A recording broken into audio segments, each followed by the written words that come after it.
साथियों नमस्कार। देखिए, आपके सामने भी कई बार ये प्रश्न आता है और कभी आपने भी सोचा होगा और काफ़ी सारे लोगों ने प्रश्न किया भी है, क्योंकि उनके सामने भी प्रश्न आया है कि हमें सरकार की आवश्यकता क्यों पड़ती है? मतलब why do we need a government?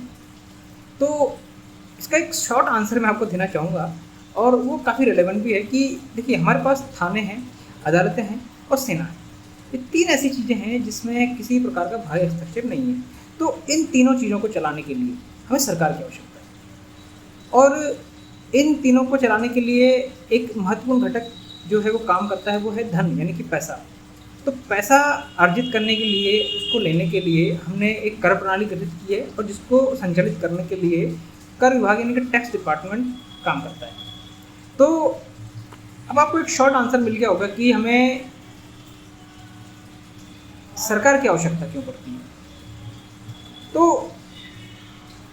देखिए, यदि सरकार टैक्स इकट्ठा कर रही है और ये तीनों विभाग अगर ठीक से काम नहीं कर रहे हैं, तो इसका मतलब ये माना जाएगा कि सरकार भी ठीक से काम नहीं कर रही है, क्योंकि सरकार के कामकाज में मोटे तौर पर यही 3 चीज़ें शामिल हैं और इन तीनों चीज़ों को चलाने के लिए हमें पैसा चाहिए होता है। इसलिए हमने टैक्स डिपार्टमेंट को, एक कर विभाग को गठित किया है।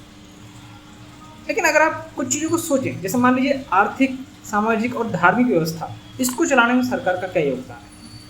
तो देखो, आप जितनी भी वस्तुएं यूज़ कर रहे हो ना, उन्हें निजी क्षेत्र के लोगों ने बनाया। हवाई जहाज़ से लेकर सुई, मोबाइल, कंप्यूटर, कागज़, कार, जूते, कपड़े, चाहे जितनी भी चीज़ें आप देखते हो, वो सब निजी क्षेत्र के लोगों ने बनाई है। अब मान लो कल को हम सरकार हटा देते हैं, तो निजी क्षेत्र में वस्तु का उत्पादन करते रहेंगे और लोगों का जीवन चलता रहेगा। सरकार ने ना तो इसके लिए आविष्कार किए और न ही इसका उत्पादन किया। तो सरकार जो आवश्यक सेवाएं प्रदान करती हैं, उसकी आपूर्ति भी निजी क्षेत्र करता है। यानी कि अब देखें, यदि सरकार रेल का संचालन कर रही है या बसों का संचालन कर रही है, तो बसें और रेल जो हैं वो निजी कंपनियों से ही तो खरीदा जाएगा। यदि सरकार अस्पताल चलाती है, तो मान लीजिए सोनोग्राफी आप करवा रहे हैं वहाँ पर या एक्सरे वहाँ पर करवा रहे हैं, तो वो भी निजी कंपनी से खरीदा गया है।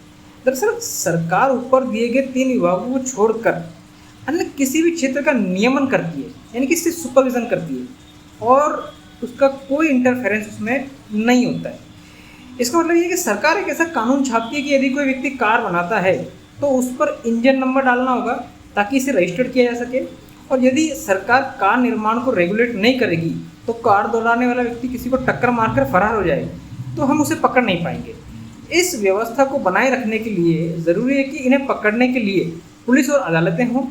यदि निजी क्षेत्र के लोगों को पकड़ने और जेल में डालने की शक्ति दे दी जाए, तो जिन लोगों का इन 2 विभागों का नियंत्रण होगा, वे शेष लोगों को गन्ने की तरह अपनी मशीन में देकर उनका सारा पैसा निचोड़ लेंगे। जब कोई व्यक्ति कानून तोड़ता है तो उसे पकड़ने के लिए हमें पुलिस और दंड देने के लिए अदालत चाहिए। इन दोनों विभागों को चलाने के लिए सरकार चाहिए।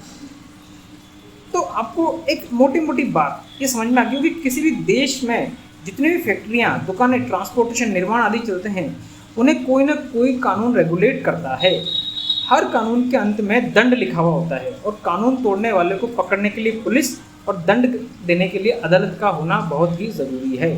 तो देश के हज़ारों क्षेत्रों में जो व्यवस्थाएं हैं, उनको सुचारू रूप से काम करने के लिए जो पूरा स्ट्रक्चर खड़ा करना पड़ता है, वह पुलिस और अदालतों पर टिका हुआ है। दूसरे शब्दों में कहें तो देश की आर्थिक, सामाजिक, पारिवारिक और धार्मिक व्यवस्था इन 2 विभागों पर पूरी तरह निर्भर है। अब यदि हम सरकार को हटा दें, तो उसका विघटन कर दें, तो क्या होगा? देखो, सरकार के हट जाने से थाने और अदालतें बंद हो जाएंगी, फैक्ट बात है। सभी कानून उड़ जाएंगे और पूरी सामाजिक और आर्थिक जो व्यवस्था है वो ढह जाएगी, यानी कि अपराध बढ़ेंगे। तब कुछ लोग बंदूकें जुटाकर गैंग बनाएंगे और हथियार विहीन नागरिकों से उनकी संपत्ति लूटना शुरू कर देंगे। वो आपकी ज़मीन पर, घर पर, सब पर कब्जा कर लेंगे। तब आपको उनसे समझौता करके उनको हफ्ता देना होगा और वे आपको हो सकता है इस आधार पर शांति से रहने दें। तब लोग हफ्ता देते देते थक जाएंगे तो कहेंगे कि हमें पुलिस चाहिए और हमें अदालतें चाहिए।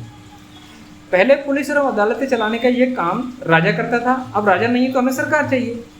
तो घूम फिर कर हमें सरकार इसलिए चाहिए ताकि वह पुलिस और अदालतें चला सके।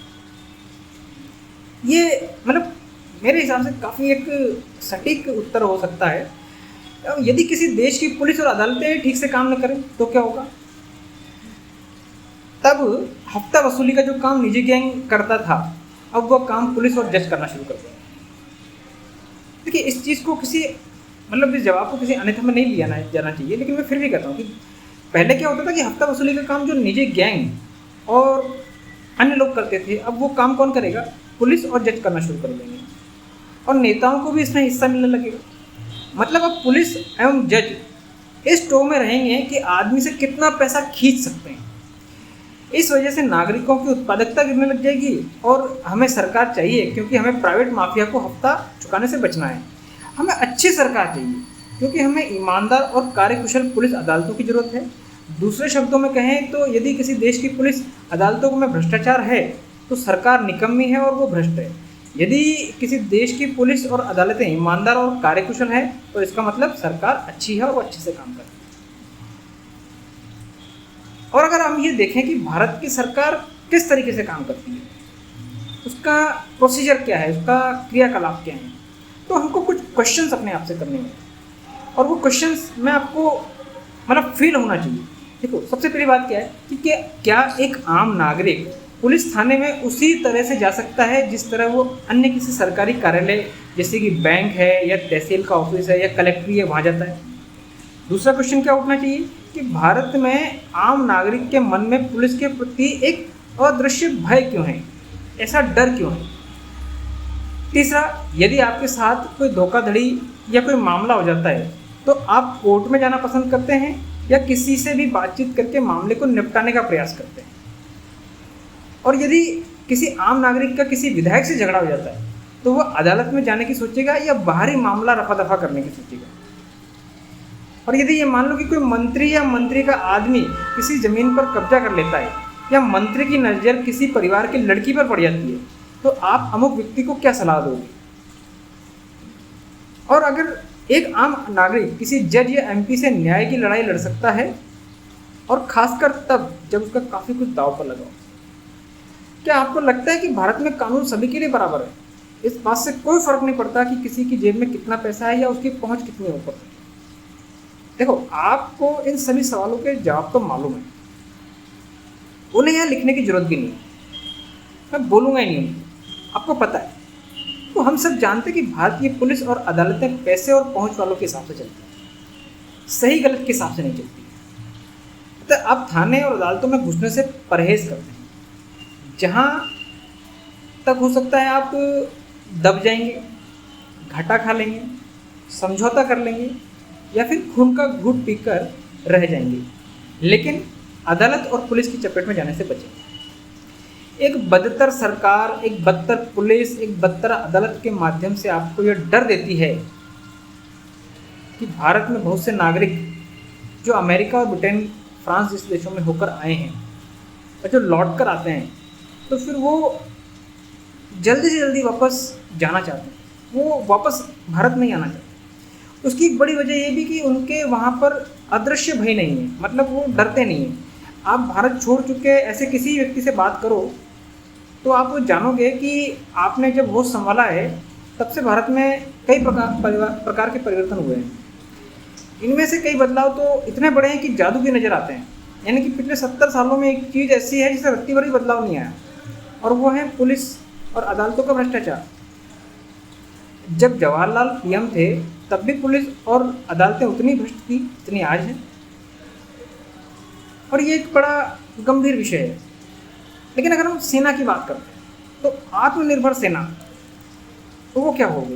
देखो, कहने की ज़रूरत ही नहीं है कि पुलिस और अदालतों में भी पहले नंबर पर सेना का आता है। और यदि देश की सेना पर्याप्त रूप से आत्मनिर्भर ही नहीं होगी, देखो जो शब्द है ना आत्मनिर्भर, इसको 2 या 3 बार सुनना, मतलब अपने आप में मनन करना।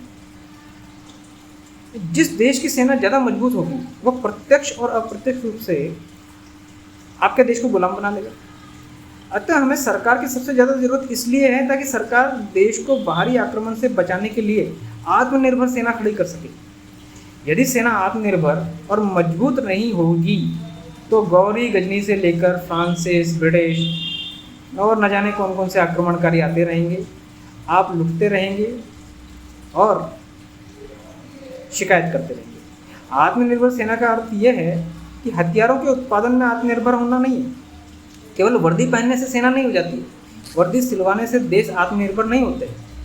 400 रुपये में एक अच्छी वर्दी सिल जाती है, या 500 रुपये में, 1000 रुपये मान लो आप, फिर वर्दी पहनकर फौज को परेड कराई जा सकती है। तो कोई देश सेना रखता है और सेना के लिए हथियार भी खुद बनाता है, तो ये कहा जाता है कि अमुक देश आत्मनिर्भर है।